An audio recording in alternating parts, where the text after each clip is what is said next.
नमस्ते। अच्छा, बचपन के वो गाने याद हैं जो हम सब ने सुने हैं, गाए हैं और जो आज भी इतने सालों बाद भी हमारी जुबान पर हैं।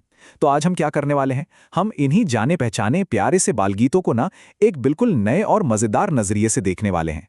चलिए मिलकर समझते हैं कि इन सीधे सादे गानों के पीछे आखिर क्या कहानियां छुपी। ये लाइन सुनते ही सीधा बचपन में पहुंच गए, है ना? बिल्कुल। पर कभी सोचा है कि ये इतने सिंपल से लगने वाले गाने आखिर इतने टाइमलेस क्यों हैं? इतने पावरफुल क्यों हैं? मतलब ऐसी क्या खास बात है इनमें कि ये हमारी यादों में हमेशा के लिए बस जाते हैं?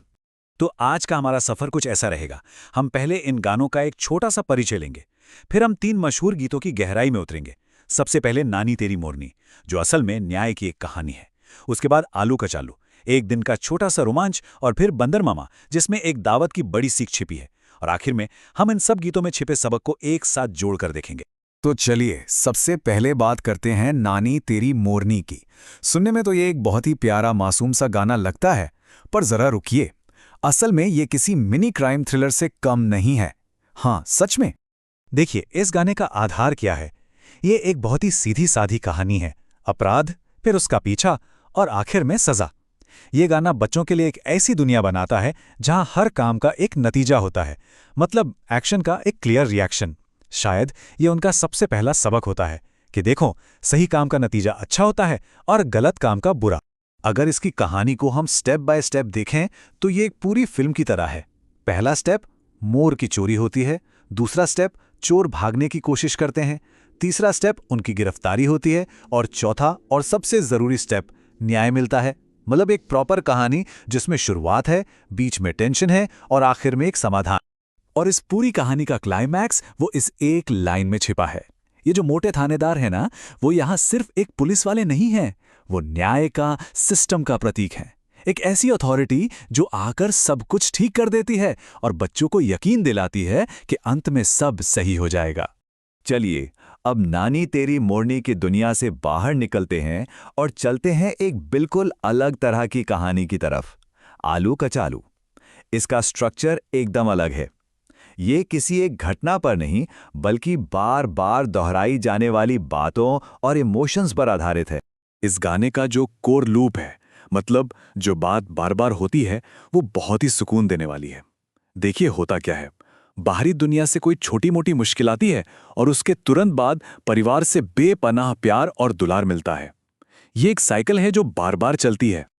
और ये साइकिल देखिए कैसे काम करती है। बैगन की टोकरी ने लात मारी तो मम्मी ने प्यार किया, गाजर की टोकरी ने लात मारी तो पापा ने पैसे दिए, और प्याज की टोकरी ने लात मारी तो भैया ने लड्डू दिया। मतलब हर छोटी सी चोट का जवाब घर से मिलने वाले प्यार और आराम से दिया जाता है।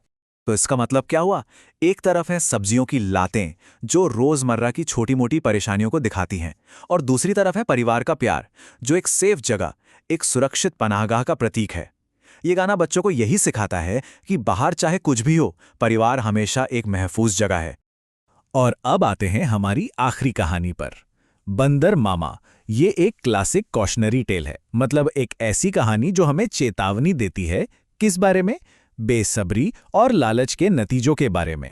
ये कहानी है लालच की। एक ऐसे बंदर की कहानी जिसकी सारी की सारी तैयारियां बस एक पल की कमजोरी में बर्बाद हो जाती हैं।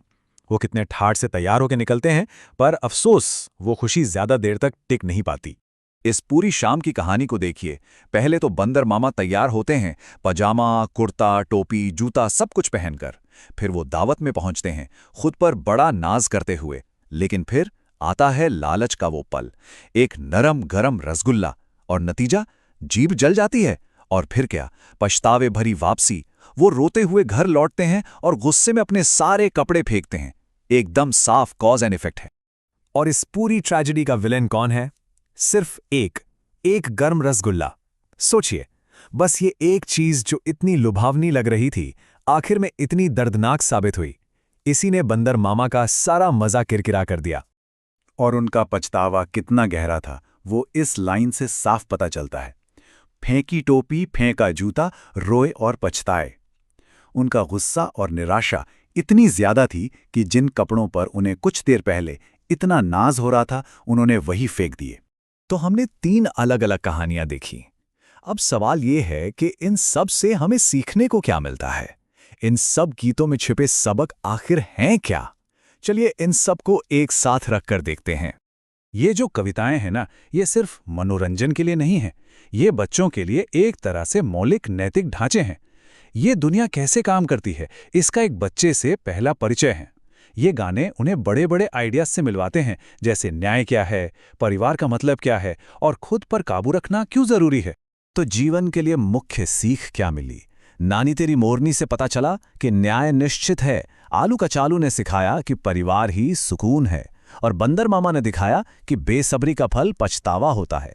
और सबसे बड़ी बात ये कि इतने बड़े और जटिल विचारों को भी सरल, यादगार कहानियों के जरिए सिखाया जा सकता है। तो इनके हमेशा लोकप्रिय रहने का राज क्या है? इनका सीक्रेट सॉस यही है, एक शानदार मिश्रण। किस चीज का? सरल भाषा, प्यारे प्यारे किरदार और एकदम साफ असरदार नैतिक शिक्षाएं जो सीधे दिल में उतर जाती हैं। तो अब एक सवाल उठता है कि जिन साधारण कहानियों को सुनकर हम सब बड़े हुए हैं, उनमें और कौन-कौन से ऐसे ही गहरे अर्थ छिपे हो सकते हैं? जरा सोचिएगा।